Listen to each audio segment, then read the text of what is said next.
So we'll start our session. So Vikrant, can you unmute yourself and can you summarize what we have done last class?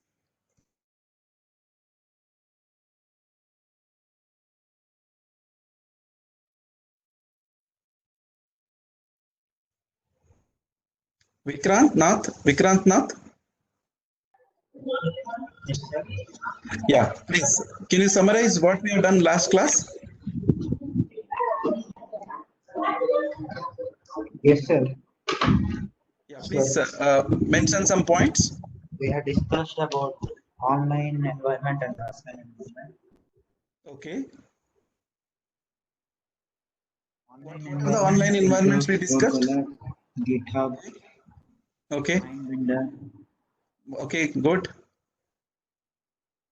So you installed in your machine? All the registrations are done? Yes, sir.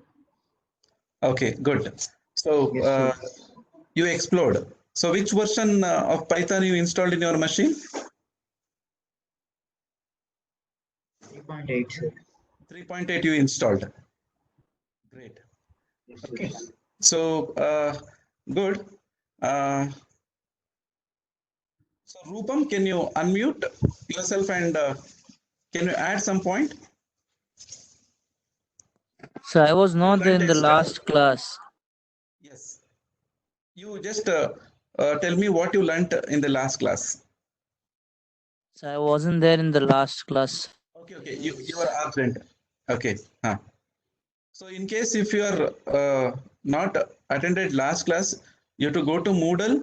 There will be a video. I'll be uploading every class video, and you have to see that particular video, and you have to do all the work, whatever it is stated in that particular class. Okay, if you missed, Okay, sir. Okay, the sir. last class was very important because you just our entire. Downloaded Python and I have opened in book of mine. So, Jupyter. Okay, great. So that setup is ready. Okay. yes, sir. Yes, sir. Then fine. Online platform also you just see what we have done and what you have to do. Okay, Okay, sir. great. Mohammed, do you have any questions? Yes, last class's video is not uploaded. This video is not uploaded. Huh? Just I'll check once again. I think I uploaded some other wrong video, but again I'll upload. No, I'll ensure that that will be there. In case if any media is missed, let me know. I'll do the things. Okay. Okay. So any other questions from the participants? Shreyans, can you unmute yourself and can you tell me what we have learned last class? Sir, you told about the various platforms that we will be using during our this sessions and all. So you told us to you told us the online environment as well as the offline environment, like what we will be using, and you told us to enroll in some of them. So like we can code and you can evaluate. So we'll give you the details of what we are making the IDs and all. So you told us to make IDs in MyVendor, Jupyter, Python, and so on. Yes. Great. You set up all the environment in your machine? No, sir. I'm in the mood because I installed Wi-Fi like a day back, so I'll do it today. Okay, great. Okay, that was good. Okay, so anyway, all of you, please remember that in future you have to, you cannot log in using the mobile phone or something like that. You have to log in using laptop. So initially I'll just give some demonstration. After that, you will be working other side, and I'll be watching and I'll be helping. That kind of tutorial and informal laboratory sessions will happen. Okay, so that's why you have to use laptop. Mobile phones is not recommended.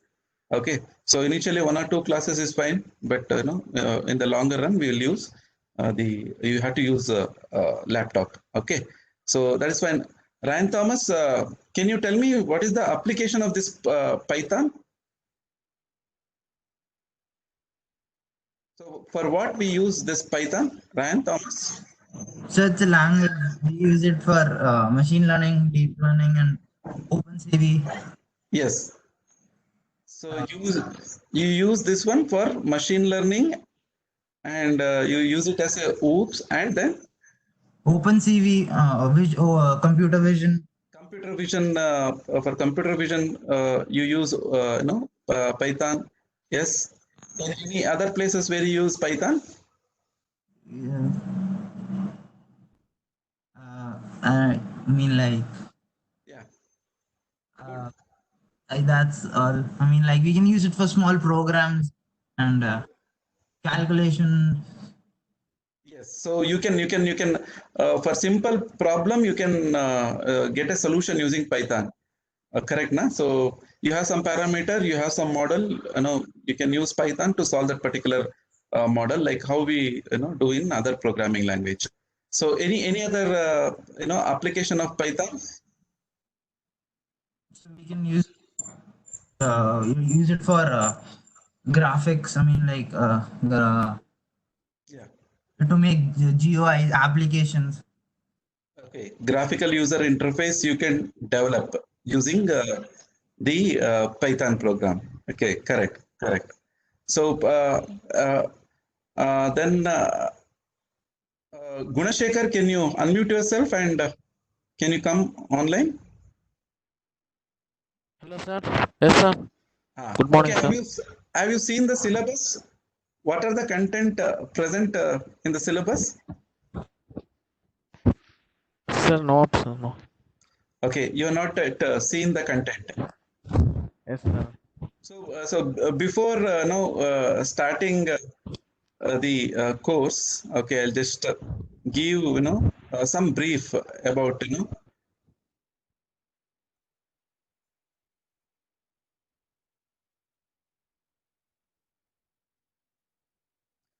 So can you all see my screen?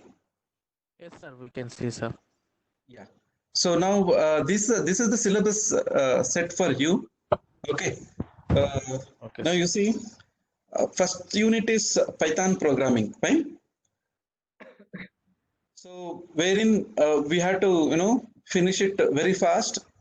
Lot of things we have to learn in this particular unit. Okay, like how we learn other programming languages like Java, C, C++. Whenever you take up this kind of programming language, okay, so you have to first learn. You have to learn data type, statement. Okay, how to define function, how to define classes, and how to do some file input output operation. All these things you have to learn. So and all the statements also you have to learn. So this is the first task what we have to do, and we have to finish it very fast so that other things we can take in application oriented one. Okay, so this is what we do in the first unit. Okay, so here we'll run some small programs. Okay, and some logical electrical relevant problem we'll take up and we'll solve in this first unit. And in the second unit, can anybody comment on the second unit? Abraham Matthews, can you comment on the second unit? What exactly this second unit is? So Python libraries and packages. Okay. So anything you used in past? No. No. You are a beginner in Python? So PyTorch, I guess I've used. Okay. So PyTorch you used? Yeah, I guess. Okay. That is great. So anyway, you have some some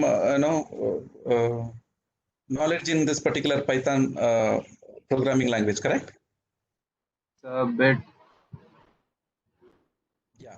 So in second unit, what we'll learn? Okay, some important libraries we'll learn. Okay. So these are all some few packages or libraries what I listed, but I already said it's a ocean. Okay, entire world is contributing to this libraries. So you can also create and you can upload your libraries to the Python repository. So that you can do. So NumPy numerical operations you can do. Okay, some machine learning libraries we have to learn, and also some data processing, import export data from Excel sheet or some other places. So we have to use pandas, and matplotlib is for the visualization purpose, and TensorFlow you already know. Okay, so SciPy is also there. These are all some important libraries will work. Some one or two example programs will take up and will work in this particular unit. So that is the whole idea in the second unit. So the third unit, can anybody tell what exactly this is?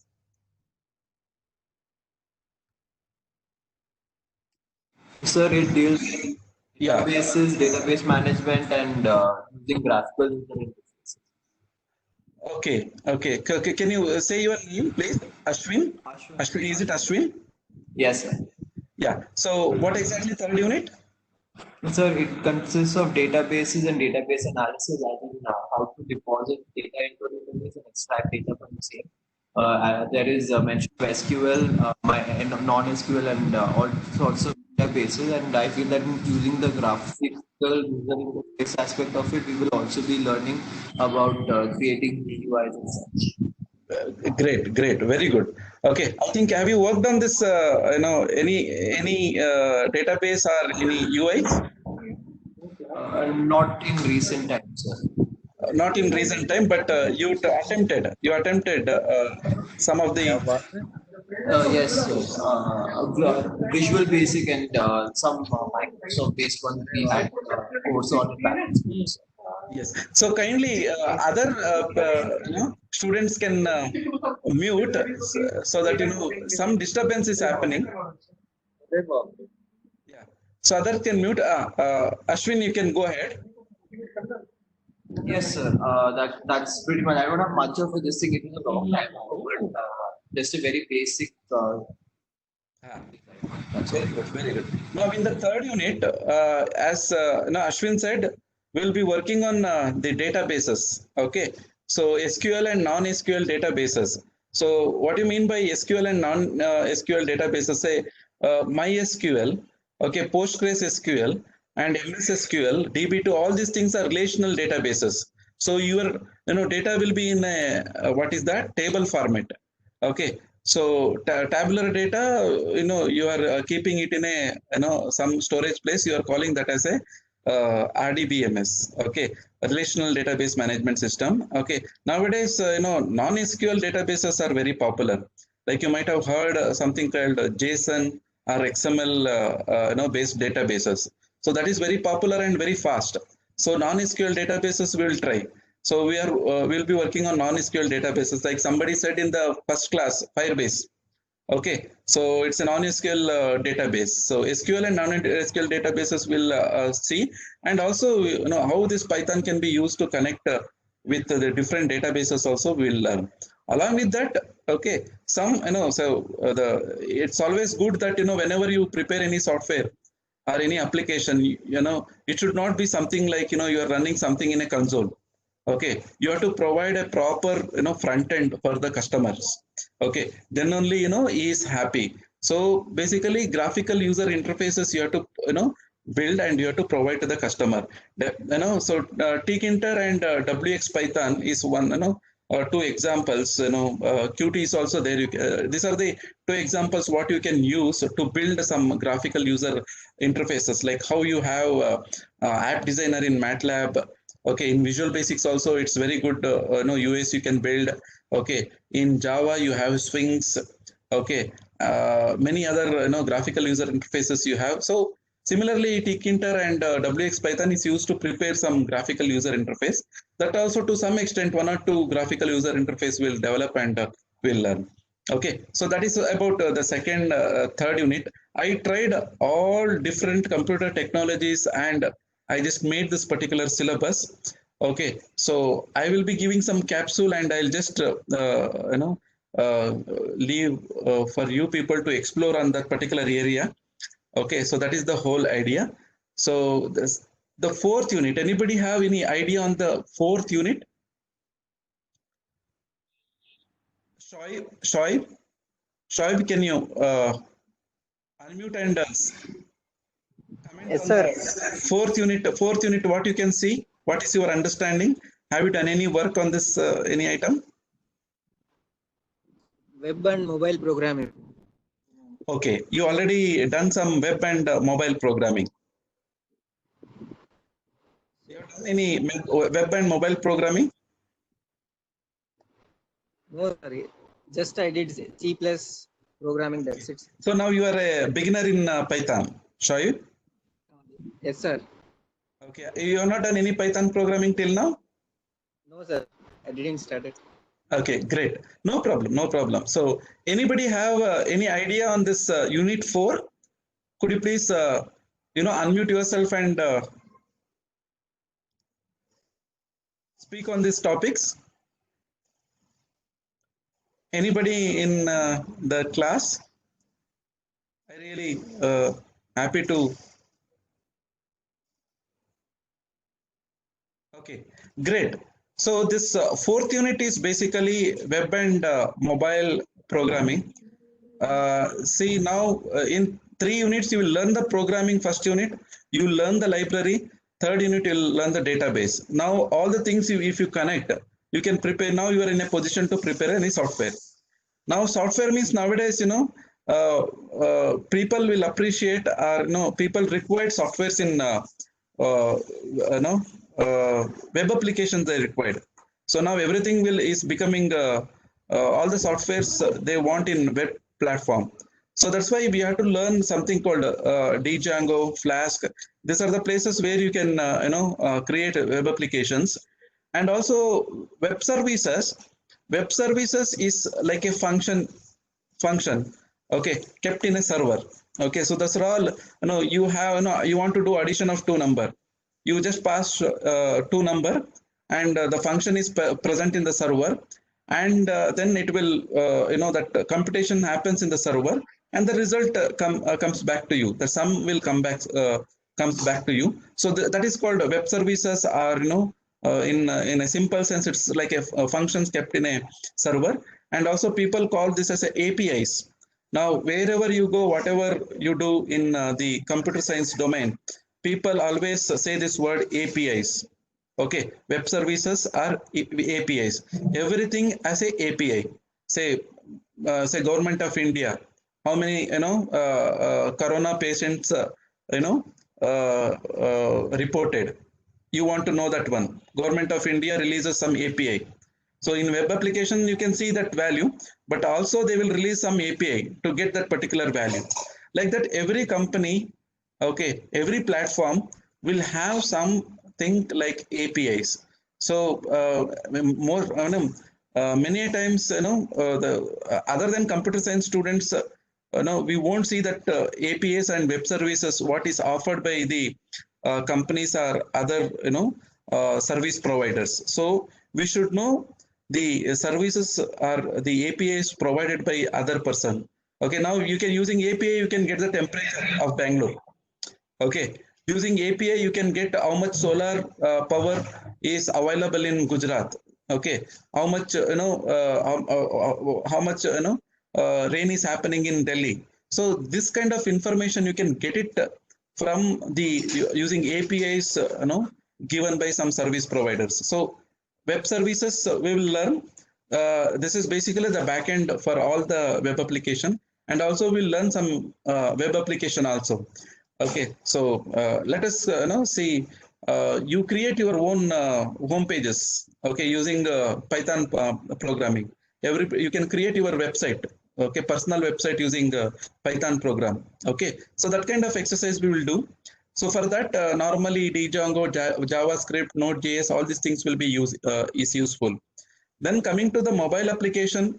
Okay, so Java is useful for the Android Studio, and this Cordova and Kiwi is basically mobile platforms. You can develop the mobile application using the Cordova, Kiwi, and available. Using that you can develop mobile application. See, nowadays that required, say for example you are an electrical student. Okay, so you want to develop some application. Say you want to automate some motor you want to automate a motor. So for that, what you have to do, you have to, prepare a mobile application. Now you can use Cordova, Kiwi, or Ionic framework or Android Studio to develop that kind of application. So this is mostly, you may have to, develop some web application. So using, Django, so you can open computer and you can operate that particular motor. If you want to do that kind of application, you can use web applications. So all those things we'll be doing in this particular course. So I got some questions. Yeah, Vikram said deep learning and okay. Then what about HTML for website? So HTML is just the front end. Okay, HTML is just the front end. So using HTML, what you can do, you just can customize so what you look in the front. Say you can add figure, you can add some static content in the website. But everything the HTML receives the content from the backend. So it may be JavaScript platforms, or it can be Python program, or it may be Java or J2EE platforms. So these platform will give dynamic data to the front end. So HTML is just a simple static content. I can say if you are a developer, if you want to develop some web application, so HTML is just 1% in 1% role it play in the development of application. So everything will be at the back end. So 80% of the work will be in the back end itself. So for that you will be using the some Java, Python, okay, or JavaScript programming to develop that particular application. So HTML is just a simple thing. Okay, so nowadays for front end also, a lot of JavaScript, like you might have heard, Bootstraps, okay, and jQuery. So this kind of different materials providers are there. So that means front end they'll provide, but it will be ultimately it will be this will be kind of HTML. But definitely we'll learn way to edit, what to edit, how it is connected, everything we'll learn in the next coming class. Fine. So any clarification in this web and mobile programming, and any other points you want to add? Everything is fine. You can ask your questions in the chat window also. I appreciate if you ask any questions. Okay. So the next unit is basically the cloud computing. Okay. So anybody knows anything on the items provided in the screen?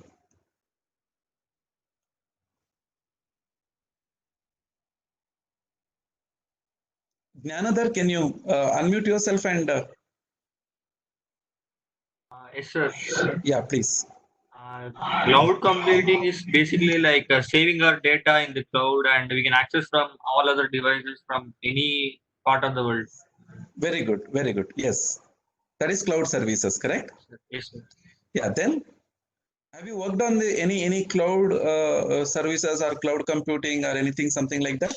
No, sir, I have not worked.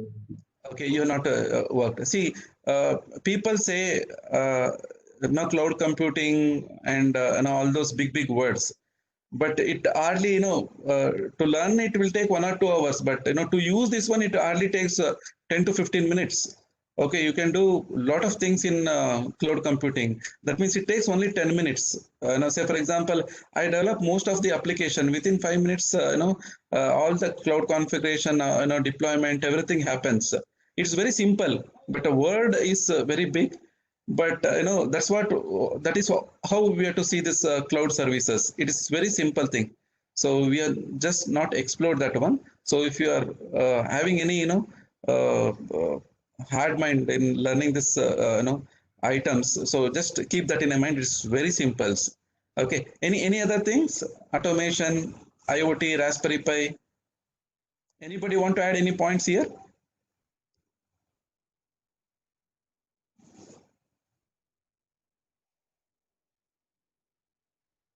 You can unmute yourself and you can say some words.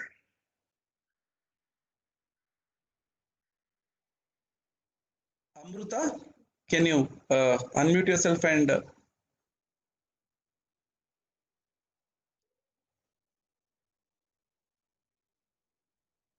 Amruta, you are there? Yes, sir. Yeah, please. Sir, can you repeat the question, sir? So now, have you heard about the IoT automation, Raspberry Pi, something like that?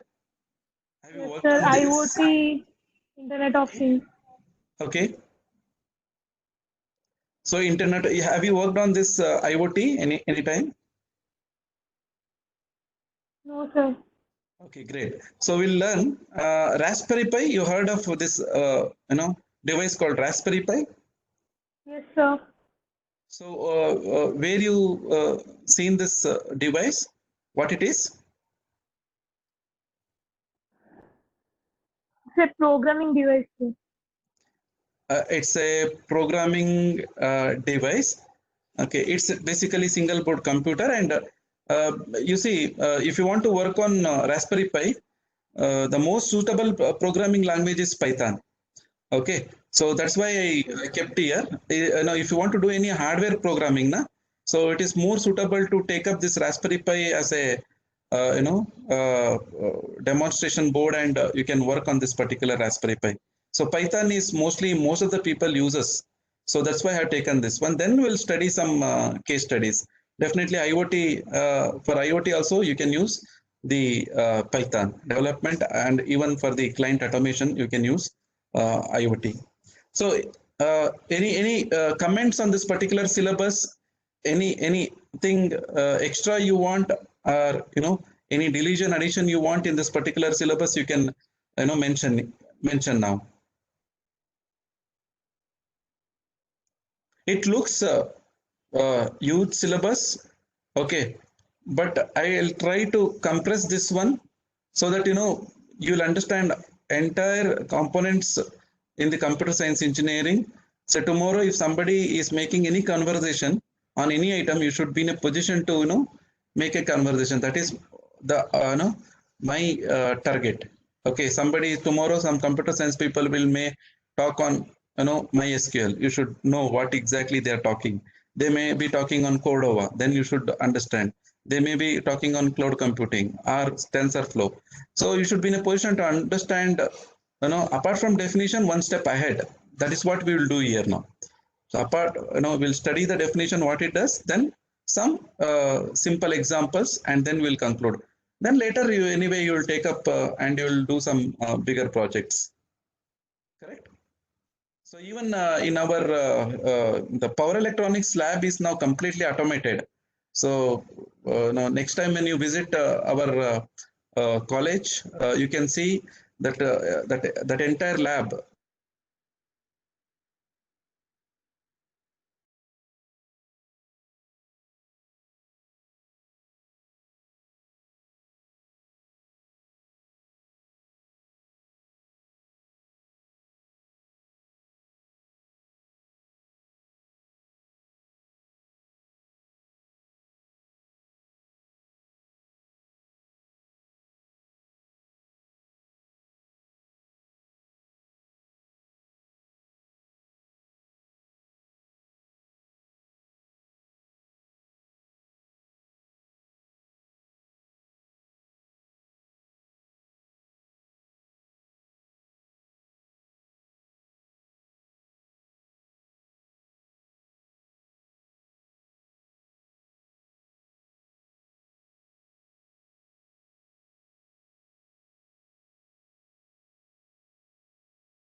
Sorry, my router is got disconnected. So anyway, am I audible to you?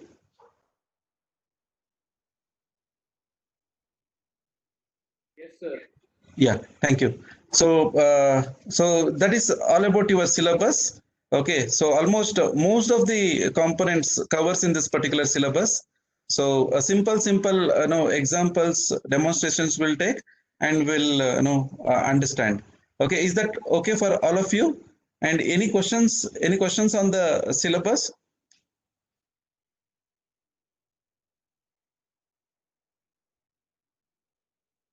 Yeah, somebody said embedded C. Okay, I agree. Okay, so Ashwin said, so most of the boards uses embedded C. Is it important to learn this too?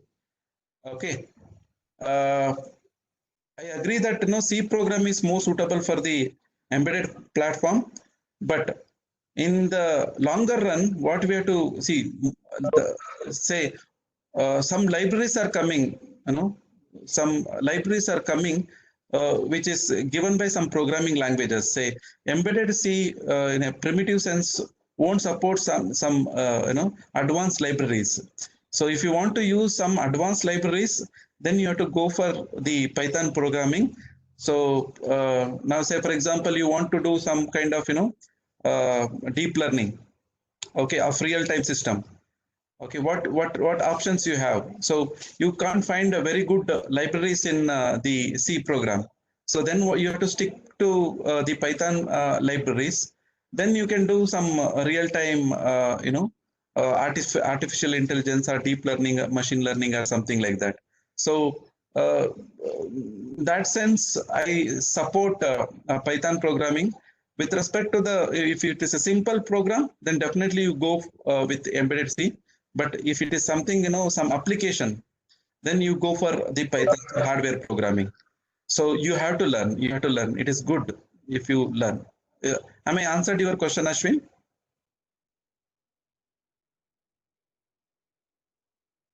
Yeah. Thank you. So embedded C, don't think of the Arduino program. So you have to think further. Raspberry Pi also I don't recommend, because it's what I can say, it is a demonstration board, but you have to think on the product level. So that's why all these programming languages, all option, you should be ready. Okay. So now today what I'll do, I won't take much time. I'll take 5 minutes to demonstrate one program. Okay, and then you start working on this platform, this online and offline platform, the same program. And based on that, one assignment I'll pass. You just have to work on that particular assignment. The program what I'm doing now, you have to execute that particular program in the online platforms. Okay, and I'll take the the output from that particular online platform. Okay, so now last class I just given how to write a Python program, okay, and how to execute. So using simple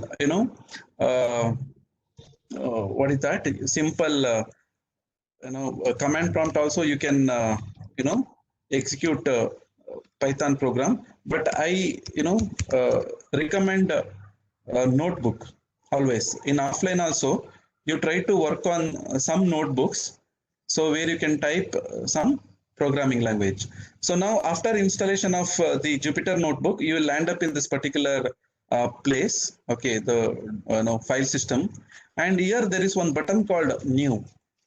There is one button called new. You have to click on that particular new button, and here I installed Python 3, Python 2. These are the two flavors you have.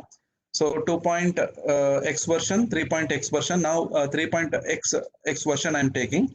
So Python 3, it will take you to the notebook. Okay. So now here what you can do, okay, here you can type your code. So one simple program I'll take. Say addition of two numbers yesterday we did. Okay, A is equal to 10, B is equal to 20, C is equal to A plus B. You are very familiar with this program, I think. So what this print does, it prints the content on the standard input and output device. So maybe it may be screen, or it prints some content in the console. So I am trying to print this particular content, the sum in the console. So when I run this particular program, okay, so what is the problem? Comma is missed. So when you run this particular program, okay, so you got a output. This output is printed in the console output. Okay, now what I'll take up, now my task is I want to add two matrices. Okay, so that is the task what I want to do. So I'm sharing my screen.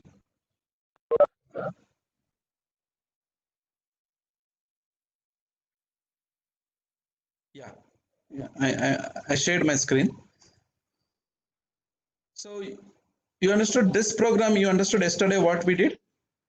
So A is equal to 10, and unlike in C or C++ or Java program, okay, so you no need to specify the data type.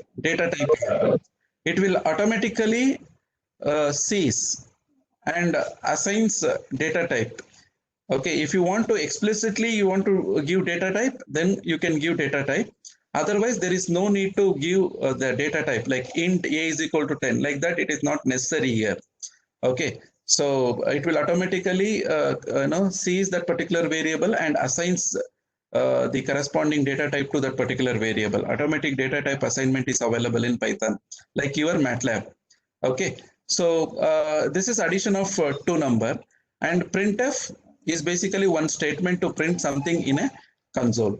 So now my task is to add two matrices. This program you are going to do in all the platform. Now you see the basic thing is I have matrix A, some matrix I need to give, and some matrix B I have to give, and I need to add that two matrix. Okay, A plus B I need to add. Okay, still time is there, my time is up to 12 o'clock. Okay, so let me complete this program, and then I'll wind up. Okay, so this is what I want to do. To do this particular thing, so first you need to define a matrix. Okay, to define matrix, how you have to do here? So you have to use some a library called NumPy. So using NumPy is basically a numerical library available in Python. So using this particular library, a lot of mathematical operations you can do. Matrix operation is also one kind of mathematical operation.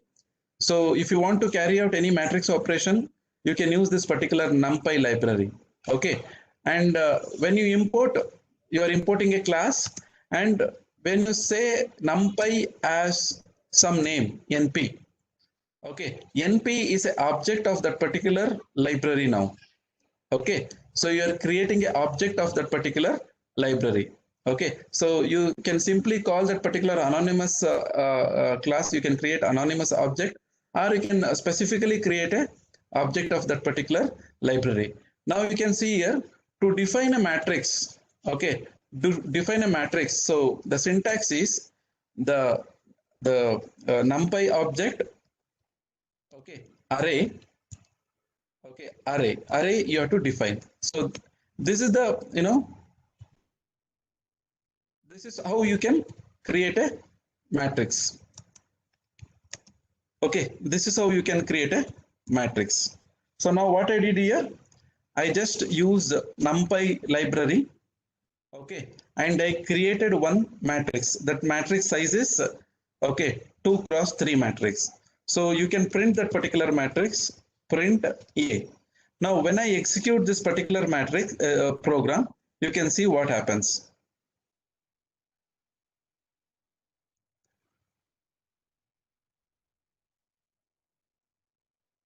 Okay, some error is there.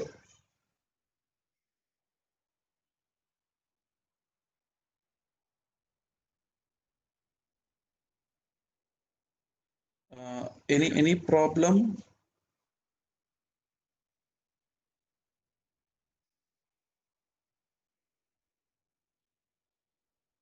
So A is equal to NumPy, the array I defined.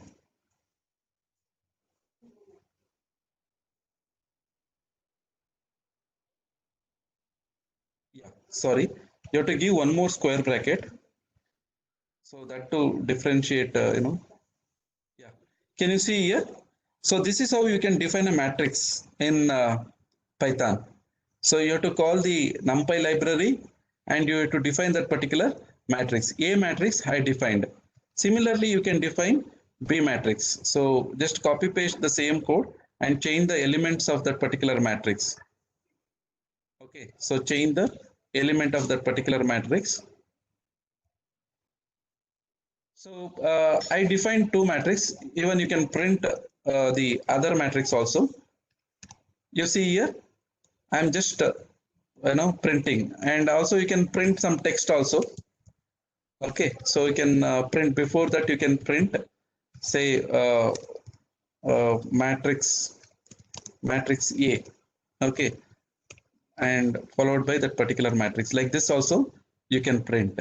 Okay, so if you want to print in separate line, you just type print matrix A. So matrix A is this. So today I'll take complete time. So you can practice this particular program in asynchronous mode. Now you see here, you can print this particular matrix. So matrix A is this, and also so matrix B. Okay, I'm just want some good output, so that's why I just type like this. Then next, what I have to do, I want to add these two matrices. So C is equal to, you want to add these two matrices. So it's not straightforward here. So you have to use numerical library, NumPy library, to add two matrices. The syntax to add two matrices is this: np dot. Okay, so np dot add A comma B. Okay, so this is the syntax what you have to use to add two numbers, two matrices. Then you can print. So add is the function which is present in that particular library to add a matrix. Then you can print the sum of the two matrices. You can see the sum is coming as an output. Now you can say the sum matrix is this. So sum are no matrix sum. Okay. So now in this exercise, so what are the things we learned? So we understood how to use the existing library. If the NumPy library is not there in your machine, then what you have to use? Okay, so you have to use something called pip install NumPy. So if you don't have a NumPy in your machine, then you have to use a command called pip install NumPy in command prompt. So when you use this one, that library will come to you. So library, how to use library and how to create an object of that particular library, we understood. Okay. And also we understood how to use that particular library. So array is a function present in that particular library, and some parameter that particular function will demand.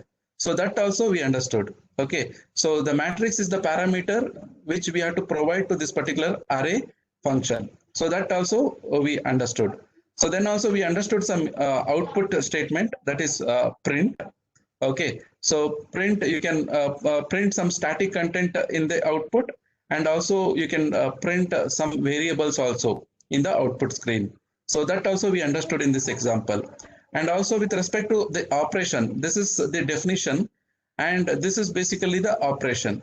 So in the NumPy library, there is a provision to add two matrices. That is basically add function. We use that particular add function and we pass two matrices, and we perform the addition of two matrices. Then again, as a best practice, we are printing that sum also. So this program is basically addition of two matrices. So this program you have to run in all the online platform. Okay, and you have to give me that particular online link, and I'll see what you have done there. Okay, so any questions at this particular point, please? If you have any questions, you can ask.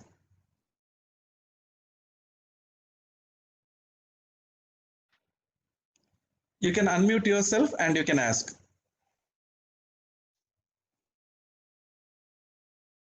Sir, if we don't have NumPy, then should we write pip install in the Jupyter notebook only, in place of import NumPy? Now you can go to command prompt and you can type. Now you can run this particular command. Okay, sir. Yeah. So now if see, there are two. Yeah, it's a very valid question. See, NumPy is not two Python I installed. Python 2 is also there. Python 3 is also there. Okay.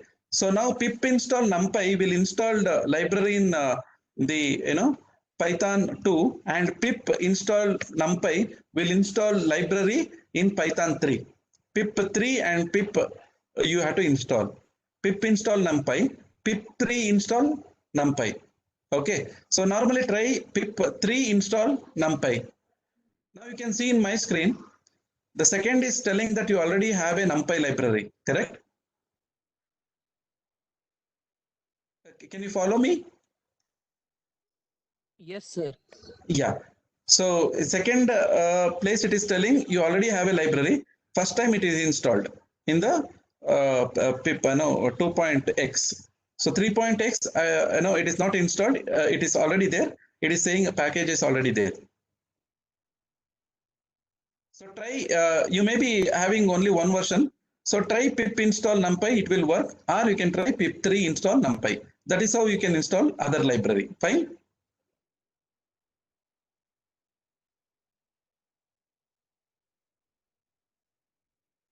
You understood the person who asked question? Yes, sir. Yes, sir. Thank you. Yeah, thank you. Thank you. So anybody have any questions? If you don't have any question, you can take a leave from this session. Thanks a lot for attending this session. So keep this video. It will be useful for your assignment. If anybody have any questions, you can stay back and ask questions. We have another 3 minutes.